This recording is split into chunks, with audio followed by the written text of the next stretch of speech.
Goeiedag van my Junita Reineke en baie welkom weer by ons nuusbulletin na loshande die koudste week van die afgelope winter.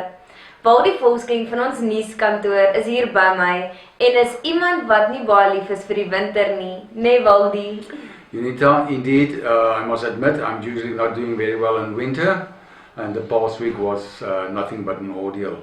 In this week's edition, Junita, we have an interesting article on the freezing temperatures of the past week, which clearly illustrates the phenomenon of temperatures plunging into the minimums during the last hour of the morning, just before daybreak or sunrise.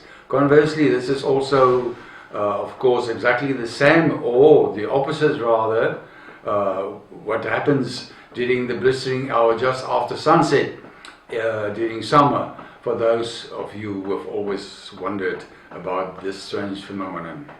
Ja, Waldie, dis omtrent 'n mondvol en ons hou maar die duime vas dat die temperature 'n bietjie verbeter, veral omdat rugby geesdriftig is. Saterdagoggend taamlik vroeg sal moet opstaan vir ons veelbesproke kragmeting teen die All Blacks die naweek.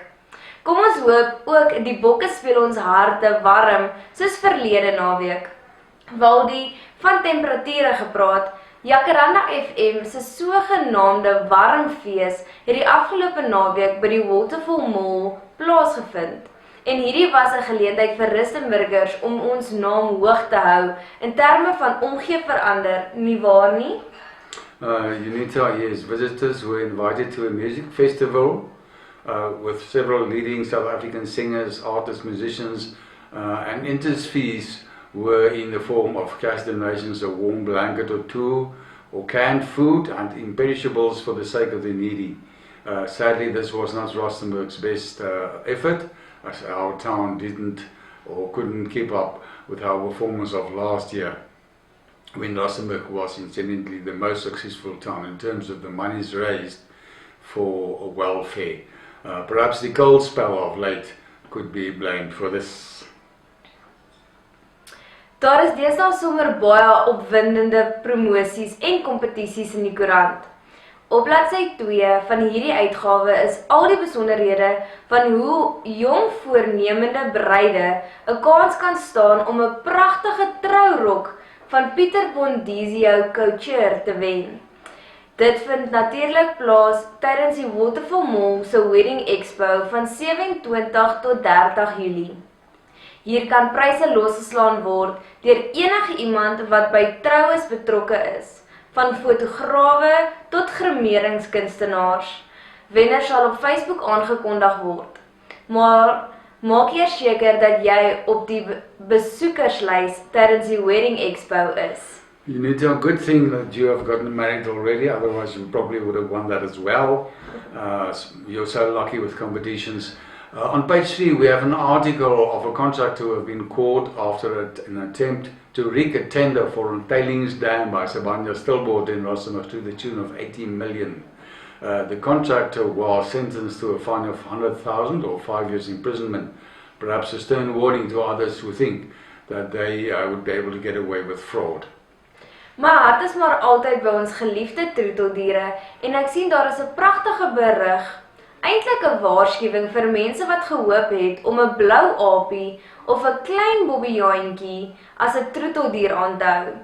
Benewens die feit dat dit 'n onwettige praktyk is dit ook gevaarlik en mense moet beslis 2 keer dink voordat 'n wilde diertjie as troeteldier aangeneem word. Daar is ook inligting oor wat om te doen as jy dalk so 'n diertjie aangebied word, of wat jy moet doen wanneer jy so 'n diertjie optel en dit graag wil versorg.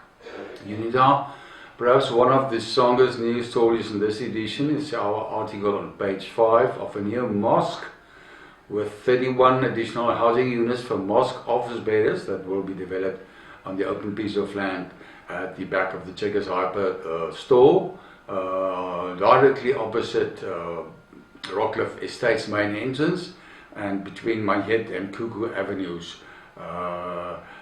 We know that many people could be concerned by a mosque opening here, in particularly about the daily call to prayers, which happens 3 times a day.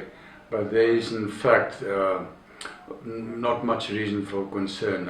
An agreement between the owners developers of the mosque will ensure that residents of Ward 17 and surrounding areas will not lose much sleep during the calls to prayer. For your own sake, do not trust rumors or gossip.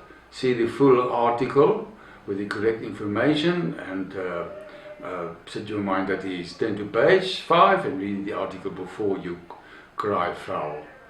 Op bladsy 6 verskyn 'n berig van 'n gelowige Christen wat beweer dat sy pastoor 'n menslike bloedoffer van hom geëis het en dat die man nou vir sy lewe vrees nadat hy alarm gemaak het. Die man het intussen vir 'n beskermingsbevel teen sy pastoor aansoek gedoen en die Mariete hiervan sal op 28 Augustus in die Rustenburgse Landronshof oorweeg word.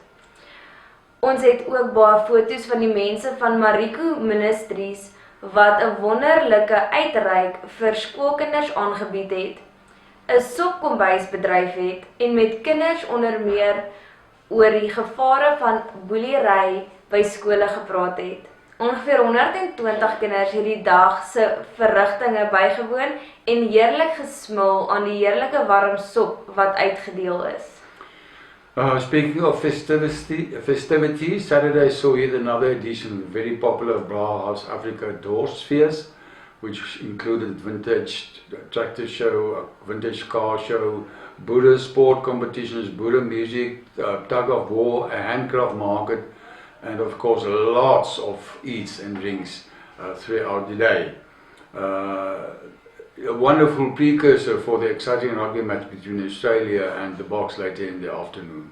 Sjoe, Waldie, ek dink ons het onsself nou behoorlik uit asem gepraat. Ek groet dus hiermee tot volgende week, dieselfde tyd, dieselfde plek, voorspoed tot volgende keer. You need the time to say goodbye from me as well until our next appointment next Wednesday. Remember to be happy, to be warm with your pets, and be safe. Keep well.